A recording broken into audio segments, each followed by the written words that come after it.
अस्सलामुअलैकुम पुत्र जी, मेरा नाम नज़ीरा बीबी ने। दो साई लोग ने ते मियाँ मेरा कोनी गा। चक्कर करके तो मैं अपने पोतरे पालनी है, उन्होंने कोई पता नहीं पेशाब शू करन दा। दूसरा खजकिया दवाई लैन गया जी।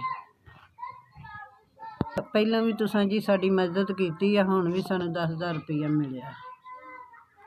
तंदुरुस्ती दवे अल्लाह, उहदी कमाई च बरकत पावे अल्लाह, उन्होंने सेहत तंदुरुस्ती दवे अल्लाह पाक, उहदी जिंदगी दवे सानू दिंदा, मदद साडी करदा, अगे भी कीती हुण भी कीती। अल्लाह ताला उन्होंने बहुती दवे, धी है जां पुत्तर है, अल्लाह पाक उहदी तंदुरुस्ती दवे, अल्लाह पाक उन्होंने बहुता दवे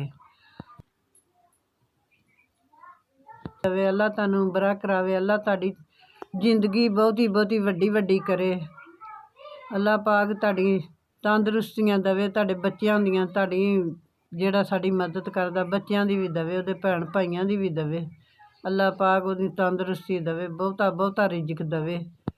6 भैन भरा ने, 2 साई लोग ने, तो इन्होंने मेहनत मशक्कर करके दिहाड़ी दप्पा करके इन्होंने मैं खवानी हाँ।